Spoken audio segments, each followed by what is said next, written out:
La Saint-Valentin. Mais quelle fête commerciale de m***. Est-ce qu'on a franchement besoin d'un jour particulier pour montrer son amour à quelqu'un? Je ne crois pas. Ah, mais qu'est-ce que c'est que ça encore? Allô? Oui, bonjour, nous avons des fleurs pour vous. Quoi? Des fleurs? Oui, vous êtes bien Mademoiselle Dupont? Ben non, je suis Mademoiselle Hadès. Ah bah c'est pas vous alors. Bah vérifiez le nom avant d'appeler, donnez pas de faux espoirs comme ça. Qu'est-ce que j'aurais foutu des fleurs? J'ai même pas de vase. Et puis alors le jour où tu dois les foutre à la poubelle, avec les branches, tu crèves ton sac poubelle, tu te retrouves avec des gouttes de vieux sachets de camomille mélangées à du marc de café qui te salope tout le sol. Non merci, je préfère encore un seul propre. Bon allez, puisque c'est la Saint-Valentin, eh bien parlons amour, et mettons ce temps mort à profit pour essayer de détecter à travers le thème notre partenaire idéal. Que ce soit pour les hommes ou pour les femmes, Vénus, dans un thème astral, va représenter la façon dont on se comporte en amour.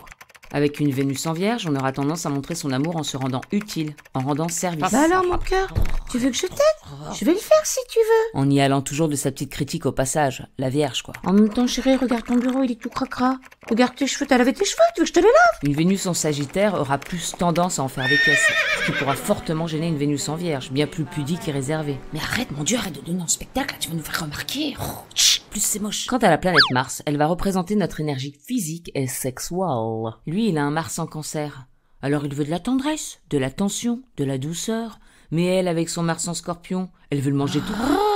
Viens là que je te dévore. Bah ouais, mais là tu me fais un peu peur quand même. Moi je veux des bisous, moi c'est bien les bisous quand même, non? Allez, vu que t'es seule et que je suis super sympa, je t'emmène au resto. Enfin, je suis seule. Pour moi c'est un choix, hein. Toi j'imagine que c'est subi et c'est ça qui est triste. Allez, on y va. Ah bah y a Georges et Blanca à ma gauche, mort de rire. Une bonne occasion de revenir sur Vénus. Pour une femme, Vénus représente son énergie féminine. Elle va exprimer le signe de sa Vénus pour se sentir femme. Au même titre que Mars pour l'homme d'ailleurs. Bianca, elle a une Vénus en Bélier, donc un signe martien. Vous vous souvenez, Mars est relié au sexe. Du coup, à travers sa Vénus, elle envoie un message plutôt glamour ou encore sexuel. Georges, la première fois qu'il l'a vu, il était comme un fou. Mais moi, je savais. Bianca, elle a un Mars en Gémeaux. Donc ce qui va la stimuler, elle, c'est l'échange, l'intellect, la conversation de Georges. Il est prof à la fac et les intellos, ça les moustille. Oh s'il te plaît Georges, parle-moi encore une dernière fois des équations aux dérivées partielles. Ah, c'est-à-dire que là, il est quand même Allez 2 s'il heures. te plaît Georges. Pauvre Georges. Il sait plus comment s'en dépêtrer. En plus, Bianca avec sa lune en poisson, c'est une hypersensible, elle chiale pour un rien. Lui, il est balance, il fuit le conflit, donc il ose rien lui dire. Et voilà comment on se retrouve dans une relation de merde. Moi, au moins, j'ai pas ce problème. Bon, allez, revenons-en à nos moutons. Chez une femme, Mars va représenter le type d'homme qui va nous attirer. Donc en Gémeaux, pour Bianca, c'est le signe de la communication, de la curiosité, de l'intelligence. On peut être attiré par ce genre d'homme. Dans un thème masculin, c'est Vénus qui représentera ce que l'on va désirer chez une femme. Finalement, Mars et Vénus sont un peu les archétypes de l'amant et de la maîtresse. C'est ce qui nous attire, mais c'est pas forcément ce qui en fait un partenaire idéal.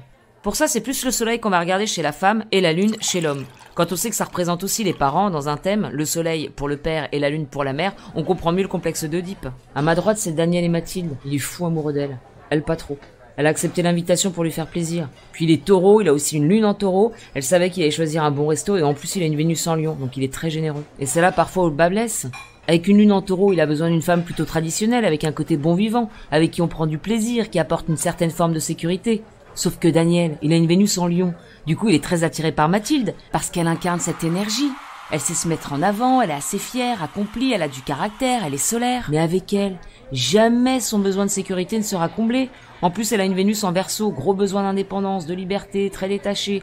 Lui, en couple, il est possessif et jaloux comme un pou. Je lui ai dit, mais lâche l'affaire, Daniel, c'est pas une fille pour toi. Ah mais je l'aime, mais qu'est-ce que je l'aime? Peut-être qu'en lui offrant une fleur, peut-être, je sais pas, un nounours, un grand nounours. Qu'est-ce qui m'énerve avec son côté drama queen? S'il vous plaît, on ferme. Voilà, alors pour te faire un récap, car j'imagine que t'es largué un jour de Saint-Valentin, mais c'est quand même dommage. On va regarder la lune et Vénus pour un homme, le soleil et Mars pour une femme, mais aussi la maison 7 qui représente la maison du partenaire, les planètes qui s'y trouvent, le maître de cette maison. On peut aussi regarder Junon qui parle du couple. Ensuite, on fait un mix de tout ça en prenant en compte le thème astral de manière globale, parce que l'astro c'est du boulot. Et comme tu peux le voir, moi, mon partenaire idéal, c'est la bouteille de vin. Je suis bourré, je rentre, vin ou pas, la Saint-Valentin, ça m'a donné la nausée. Like, abonne-toi et à bientôt. Ciao, ciao.